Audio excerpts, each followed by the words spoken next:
You're listening to Marketing Impressions, brought to you by M. Roberts Digital.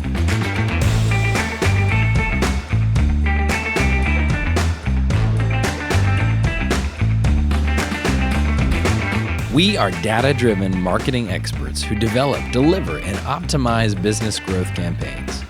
In this podcast, you can expect to expand your knowledge in the big wide world of marketing and hear real-life marketing examples. I'm your host, Jordan Sherrod, and I'm thrilled to make marketing matter for you today.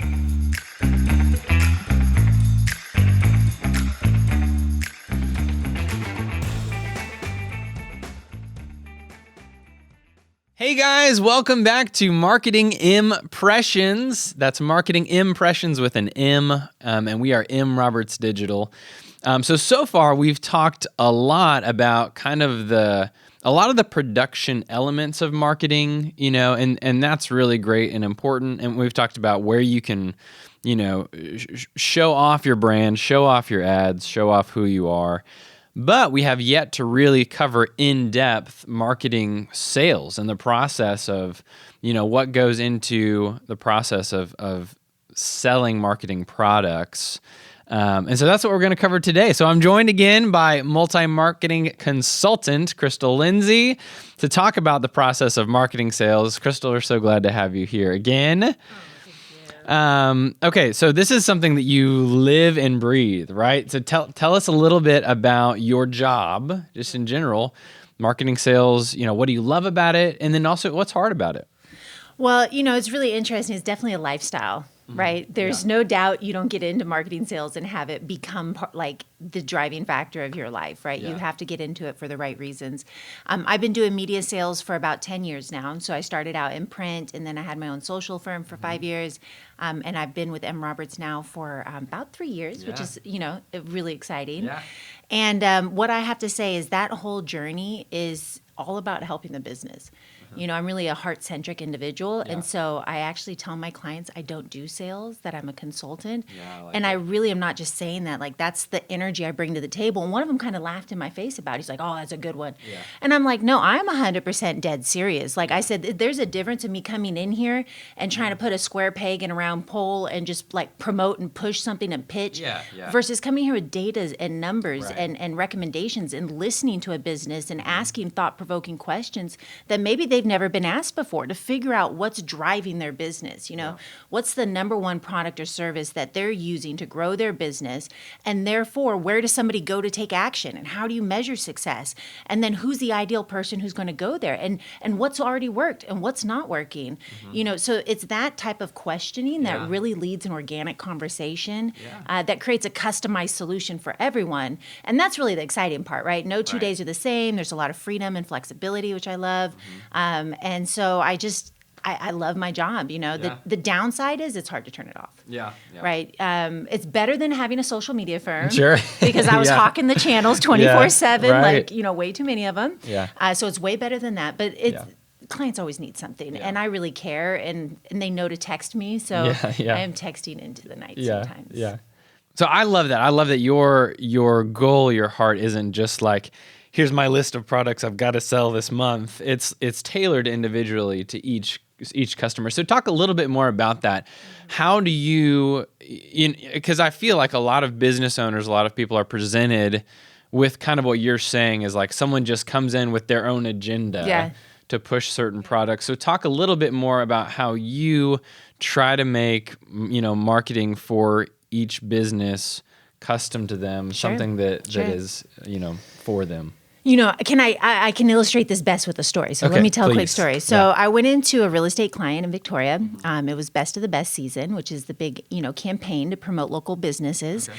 And I was getting an appointment to get on his radar to talk about Best of the Best. Now, he had been in the Best of the Best realm since it started for like 12 years. Yeah. And so every year somebody comes in and pitches them Best of the Best. Sure. And so that's what he was expecting. And so he sat down, and my thing is I don't just walk in there. I do what I call an online review. Okay. So I run some reports. I have some like external and internal reporting we can run to get percentages and, data and such. But then I also just like simply screenshot their social media, like what the client sees. Like, the client's going to go to 5 main places. They're going to Google you. They're going to look at you, Google My Business. They're going to go to your website. They're going to go to your Facebook. They're going to look at your Insta. You can see what's ranked. So I just kind of like try to lead with that. And then I try to break their website by clicking around on all the links. So then in that That's meeting, good. I can provide value, right? So Yeah, that's my whole yeah. mantra coming in. So I come in and I do my thing and I ask him these questions and I show him stuff I see about what's going on in his online marketing sphere. And he literally just sat there and he leaned back. And I'll let the silence hang, you know? And so he leans back and he looks around, he looks at me, squints his eyes, looks away, looks out the window. I swear to you, it was like 2-3 minutes of silence. It felt like an eternity. And he finally looked back at me and I'll never forget it. And he says, I have never had somebody come in here and actually ask me about my business, teach me something, and not pitch me. Wow. And he was floored. He said, I grew Yeah. up in the real estate. My grandma and my parents were in the real estate business. Yeah. So I've been sitting in these pitch meetings since I was 7 years Yeah. old. He's like, so I know how this goes. Yeah. I've seen thousands of this, you Right, know? right. He's like, honestly, it's the least favorite part of my job. He's like, but I'm blown away right now. Wow. That's cool. And so that was just one example of Yeah. kind of that experience I have with Yeah. clients. But it all starts with the homework, right? I've had several clients tell me, I wish our clients did this much research on us. Sure. You Yeah. know, because Yeah. I really am looking to see what's already working so we can amplify what's working and replace what's not and really use data to make informed decisions. Yeah, that's good. I love that. So there is work that needs to be done in order to show value to the client, right? Yeah. Some upfront stuff sometimes that you've got to do to be able to go in and show the client value. Do you feel that when you do that, when you take that approach where you're coming, and it sounds like obviously with the story, yes, but when you're coming with the client's needs and focus in mind versus something you're pitching, do you find that leads to more sales often as far as the approach goes, or? Yeah, honestly, if I came in and I would have just tried to get him into the Best of the Best magazine or do a digital campaign for Best of the Best, it would have been $1,000 maybe. I don't know. Yeah, I'm giving an estimate sure. here. I don't know. But because I listened to him, I found out he needed seller leads and he wanted to get a targeted campaign and he had an existing database. And when he found out he could target that existing database, he was doing mailings. And when he found out he can target the exact households that receive the mailings, you know, he had people going to his website and leaving. He was investing a lot in Facebook, but wasn't doing the retargeting of it. And so there was a lot of missing gaps here. That there was just a little fine tuning here and there. And so it ended up being, you know, tens of thousands of dollars that he ended up spending with us to his betterment, right? You know, and growing his business. And so it just felt really good that, by listening to him, what a concept, and making recommendations based on what he actually needs, what a concept, that I was able to help him grow his business. And that's really what gets me juiced about this. Oh man, I love that. So obviously within marketing, there's a lot of different kinds of products, and one of the ways that you can break those up is into kind of what I might call more modern marketing products and legacy products. So legacy being more like your print and your billboard and that sort of stuff.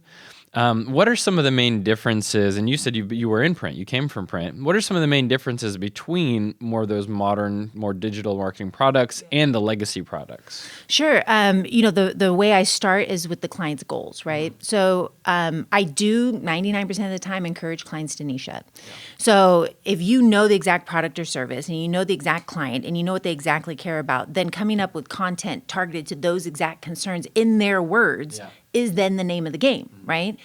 But that's if you're a niche. If you're more of trying to go after everybody, you know, I'm thinking of like an urgent care room, right? Sure. They want anybody who needs urgent care, yes, right? They're not going after young moms, right? Then a billboard would be appropriate. But the difference is it's one versus many. So the new digital products, even down to email, right? Your banner ads, your PPC, your email marketing, website copy, like these are things and blogs and content and social. It's all like you. Are you struggling with? Do you need? I know how you can feel. Like I've helped someone just like you. Like that's the terminology to really showcase yourself as the guide and position yourself as someone who's helped people just like them. That's that one-to-one approach. Whereas a billboard, for example, or print is another really great way to get out there and actually has up to an 87% lift when used with digital. So there is a place definitely for print in the world, and the two go great together. But when you do that, the verbiage is more of y'all. They, we, right? And so it's this different messaging in how you talk about it. And then the other thing is you just have to like kind of take your hands up at data. And right now, especially since COVID, people want real data to showcase and make decisions. Every dollar counts. Like, I get that. So digital allows me to really get down to the dollars and cents, but I can show also there's a lift when we use print, but I can't tell you how many people saw the print. Right. Or exactly which demographic print, picked up the paper, that sort of thing. Yeah. Okay. That's good. So obviously there's a lot of variables with digital marketing products, and there's a lot of data to back up what you're going to choose and which direction you're going to go, which makes it fun when you're crafting together this proposal, right, for a client.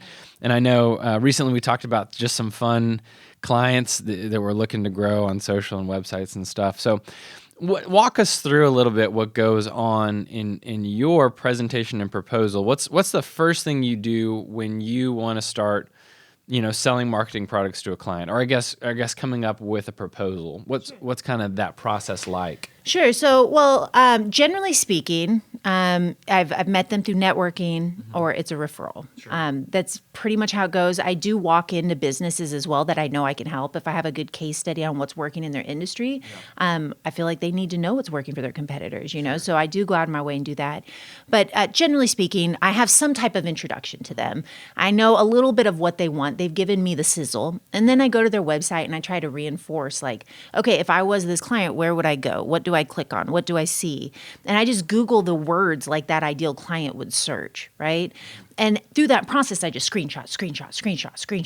So like the first thing I do is, let's say, who's a good client? Give me an example. Is Clegg fun? Was that one good? Yeah. So let's say Skiff USA, okay? Yeah. So if somebody wants to get a sensitive compartmentalized information facility, okay? It's a very niche group. Yeah. They're going online and they're searching specifically for, sensitive communications, or block out radio signals, or all these high level terms I don't even understand because I'm not looking for one, right? Yeah. But I know what they would look. And the good news is you'd only got to pick out the thread. The easiest actually little hack here is search on Google. I used to go to Google keyword planner first, but no, go to Google like the consumer. Put in your best guess, like Family Feud, and then down at the bottom, Google says, here's 15 searches related to it we recommend. And I'm like, and then I'm like, that's it, boom. Yeah. And then when you click on that and you start to type those words, it'll give you a drop down of 10 or 15 more searches related to that one search that was in the bottom of the footer of the email before, right? So that's kind of where I start. And then I get a couple terms. I go into Google AdWord Keyword Planner, and I really start looking at, is there a search index? Is there a demand for these people who are searching this, or is it 10 people a month, right? So I kind of get that. And then I start looking at, based on what they recommend for keywords in there. Now I kind of have an ecosystem of the thought process of that ideal client, right? And then from there, I can go on and I can curate audiences using our targeted addressable audience. Yeah. And so, for instance, for a sensitive compartmentalized information facility, these are probably high-level government executives with a specific title who've been there this long, who are interested in communication. Like, I can target these audiences. Yeah. The example I'd like to give, we came up with yesterday for a university who's a graduate school specializing in women, and they find that women going through divorce go back to school. Okay. And so we can actually curate an audience of people in the exact zip codes they go after, in the exact, down to the last 4 of the places that are receiving their print.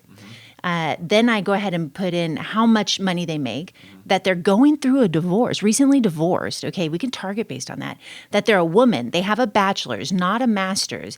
And then I can even get down to what kind of credit they have. Yeah. And so I just start playing with these numbers, and it's unbelievably cost effective. It's less than $1 a house to target per month, mind-boggling. That's awesome. So when I actually show a client, I'm like, first of all, there is a search index, and I clarify, is this who your ideal client is? This is what you're looking for? Great. Well, did you know when they search this, these other people are showing up? Is that important? Do you want to show up on Google? That's going to tell me a lot about a client. If they say, no, I just want to go after my existing audience, or yes, I do want the people searching on Google. There's 2 different strategies. Yeah. So I kind of start there, and then I say, well, based on Google, this many people are searching. And then I go over here and I go, and did you know we can look down and there's this many households in your exact area of people who actually fit this criteria who haven't even searched yet. Yeah.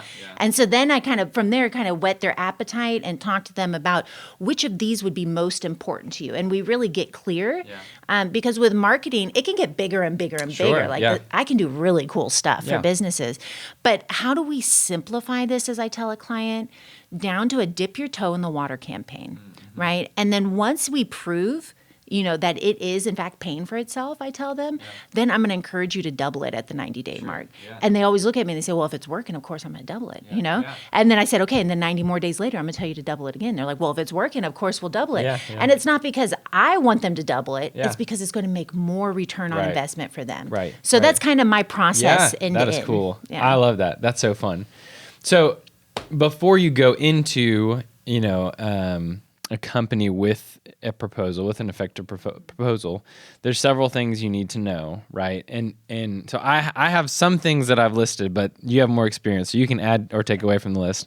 But I think you need to know, obviously, what industry they're in, because that's going to determine a lot of stuff about who we're targeting and what our competitors are like and stuff. What the local and national markets are in their industry, what it's like, You've already talked about the state of their website, and looking around and what that's like, the state of their social media, the state of their online presence, and you've covered those. And then also what a win looks like for them. You covered that as well. And then too, what counts as a conversion for them. So that's going to be different for everybody, depending on the product or service that they're selling, So those are some initial thoughts I have for an effective proposal going in. I think the personal touch is also important in making sure they know what your intentions are and that you're after their greater good.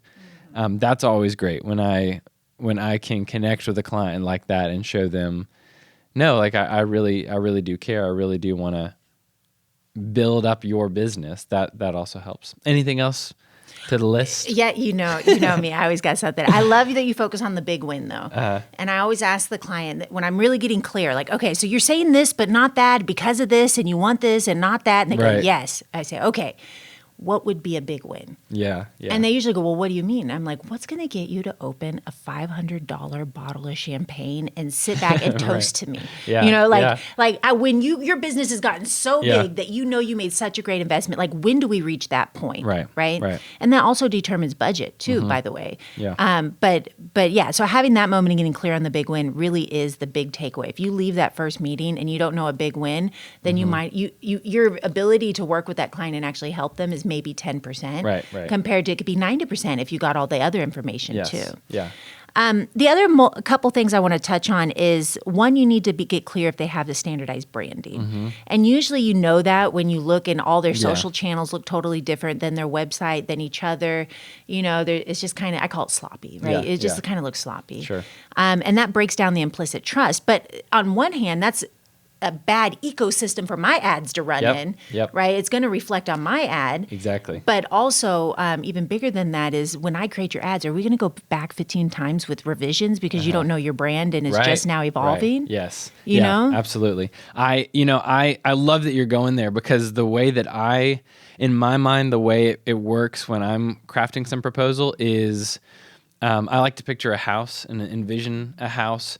And so when I want to invite people into my home, invite people into my house, I don't want to invite people into a house that's all trashy and junky and got, banana peels all over the floor and stuff. I got to make sure I clean up that house and make sure it's in order and ready before I invite people into my house. Yeah. So it's the same with marketing, is that you got to make sure that your house, your brand, your logo, your website is all ready and prepared before you start welcoming people into it, right? Yeah, it's the words that come to mind is it's staging. Yeah. You need to stage your business, And so it's just like when you have a piece of property you're going to put on the market, maybe you do keep a clean house, right? But you got family photos up and all the little, the throw blanket that could go put away and it's kind of dusty. I don't know, right? But you got to pay attention now to the details when you're staging a house to sell. So I really, really like that analogy, because you are welcoming in business and you need to put your best foot forward. Sure. It all works together.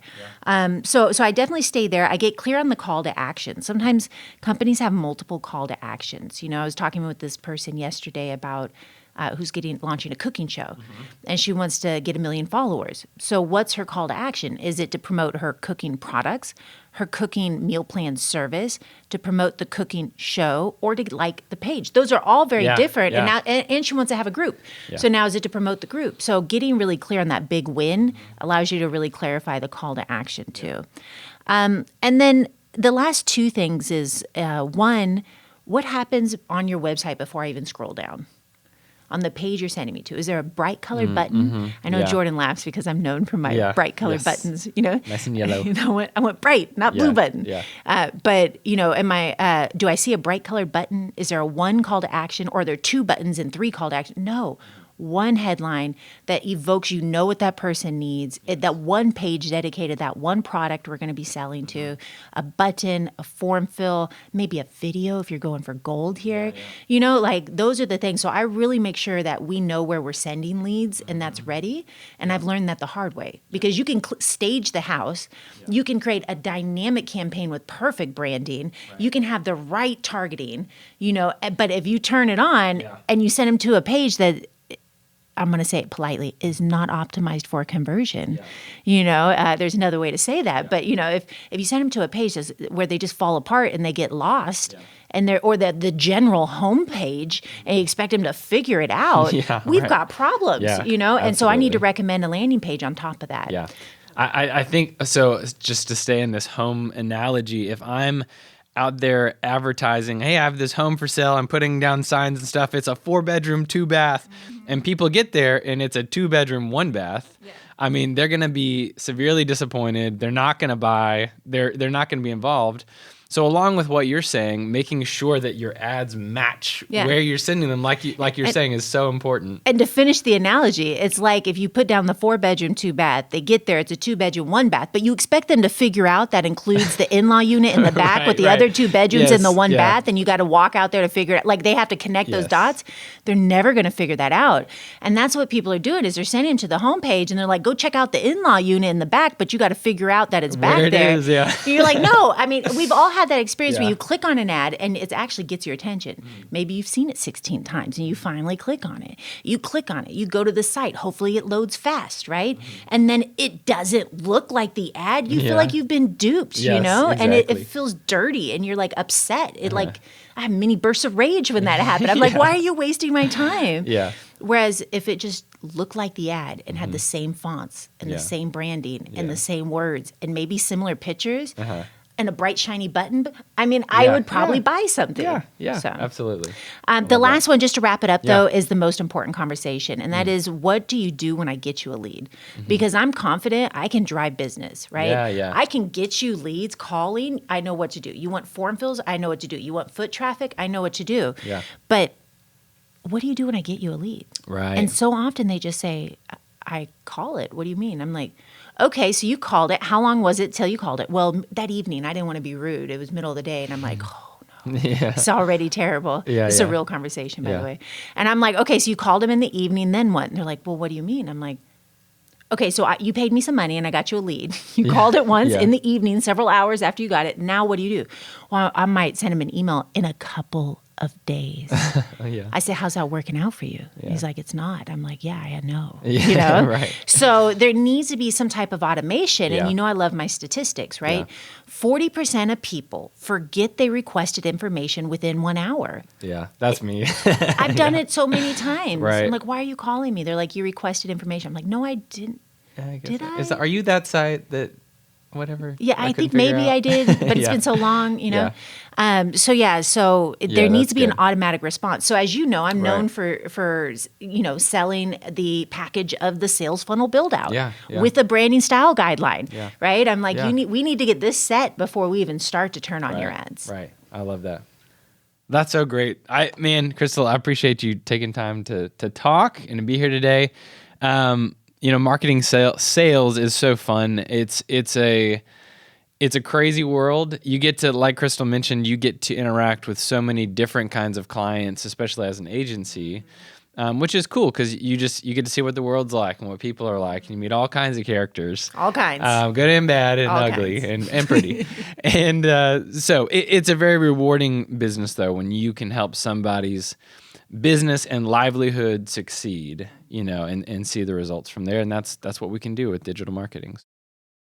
Marketing Impressions is brought to you by M. Roberts Digital. M. Roberts Digital is your local marketing company with global reach. We uniquely and proudly offer every kind of marketing imaginable for our clients' campaigns.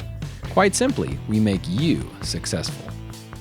By hitting our goals month after month, M. Roberts Digital has continued to grow, year after year and achieve unprecedented success. You can learn more and start your own marketing campaign at mrobertsdigital.com.